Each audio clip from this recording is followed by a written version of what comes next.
What's going on, everybody? Good morning, good evening, wherever you are, and whatever time it is. Welcome back to another video with TheLonelyBandit. So guys, today we're doing something a little bit different. Today we have a little science special for the Bandit School series that I've been doing for quite a while now. Most of you guys have seemed to be enjoying this series.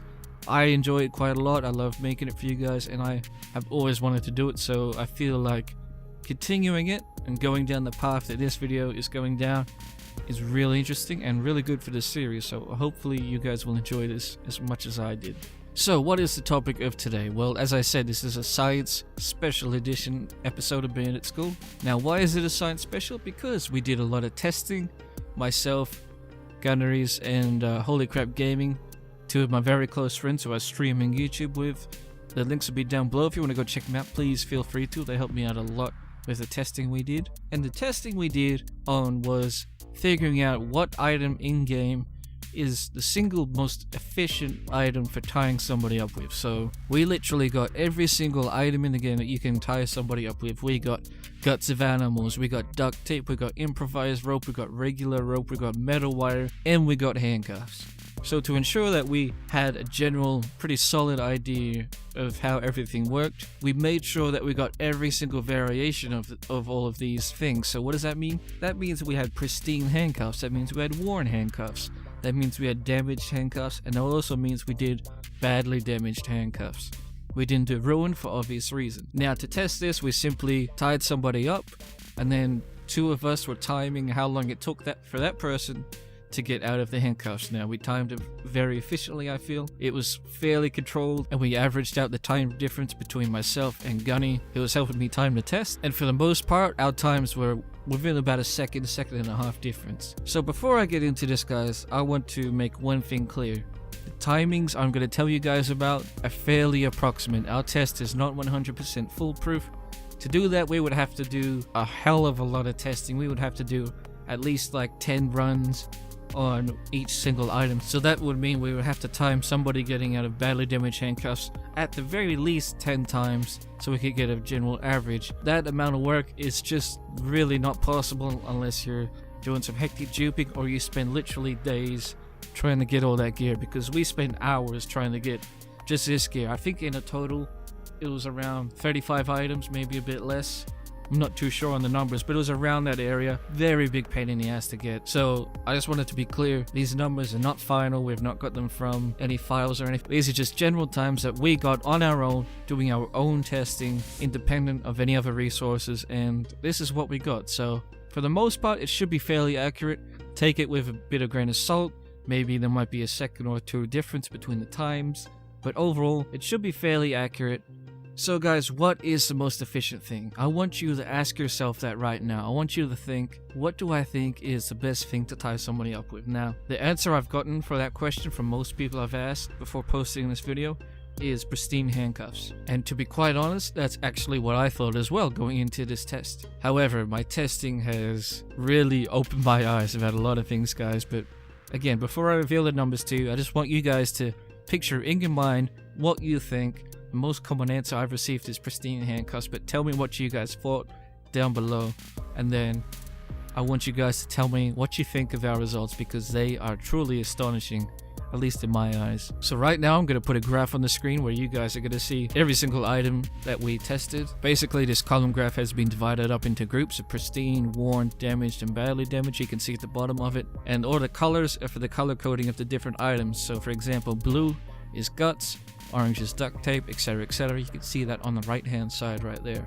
And then obviously the left hand side of the graph is the time it took in seconds. Let me emphasize that this is seconds. We rounded it off to either a 0.5 or to a whole number. We didn't go in between, just so we could get a fairly solid average. So for example, badly damaged orange duct tape, we went for 17.5, but we'll never go in between that. It's either a 0.5 or it goes to the next highest or lowest second, depending on what our results were. And so if you guys haven't figured it out already, there is two very distinct items that take the first place. They tie for the first place, and that is pristine animal guts, and that is worn duct tape. I repeat, that is worn duct tape, not pristine duct tape. Pristine duct tape actually did quite bad. It was the worst of all the pristines. It was only at 14 seconds, whereas pristine guts and worn duct tape is at 22 seconds. Also, for your information, worn duct tape we tested twice just to be sure, just in case our subject stuffed up when he was trying to get out of the handcuffs, but our first reading of the worn duct tape was 24 seconds, which we felt was way off, so we redid it, and then we got 22 seconds. So I honestly am mind-fucked by that, guys. I mean, I feel like a lot of people are gonna say pristine handcuffs was the best.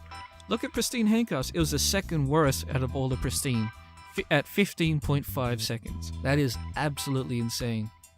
And for the most part, most of these numbers don't make any fucking sense whatsoever. For example, look at the pristine group, right? Around 14 goes the lowest, 22 is the highest, but on average, it's around 17 to 15-ish. Then you go to the badly damaged section, and look at that. They are nearly all higher. They are either equal or all higher than the pristine version of themselves. What the actual fuck is that shit? I'm still mind blown just looking at this graph and just thinking, what the hell happened? It was insane. I don't know what to tell you guys. This is definitely just fucking alpha. I mean, hopefully they adjust this in the future. I pray to fucking God they do, because right now these numbers do not make any fucking sense whatsoever. The worn and the damage usually didn't make much of a difference, about a second, 2 second difference. But yeah, those two that stand out are obviously pristine guts, worn duct tape. Third place comes in with the badly damaged handcuffs, and then very close after that is just a regular rope at 19.5 seconds. So guys, you have your answer. What is the most efficient way to tie somebody up? Animal guts or worn duct tape? Either or.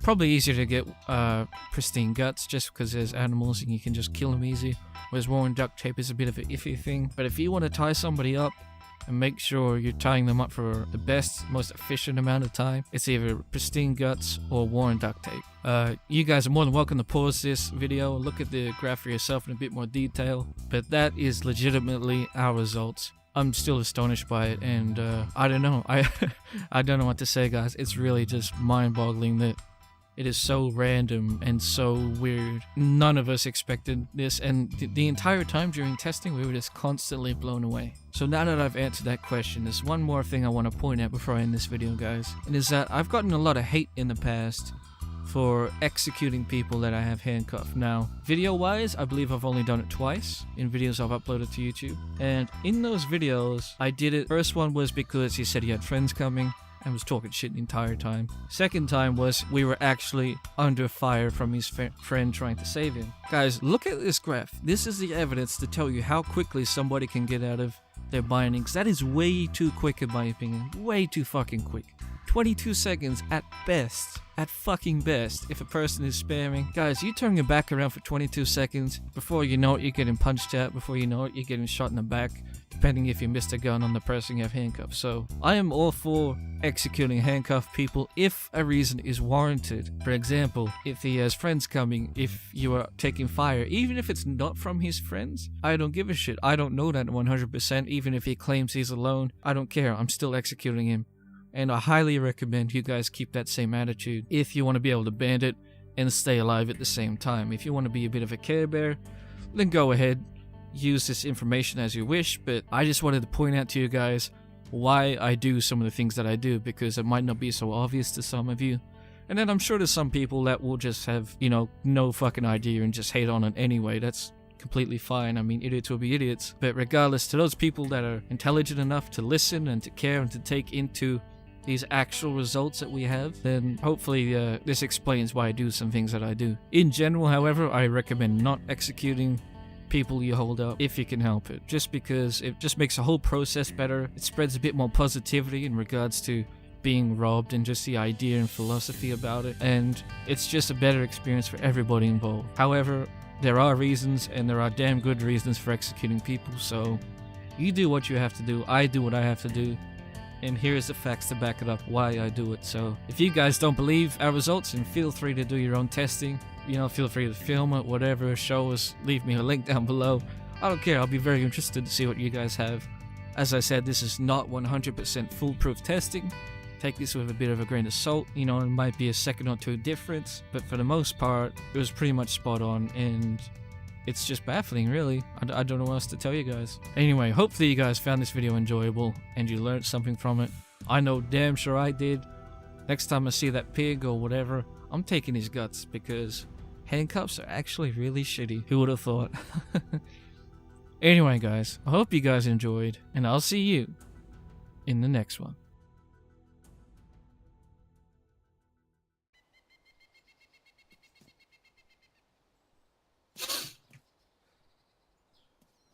Goodbye, people. I love you all. Don't forget me. I love you too, man. We love you too. Nico.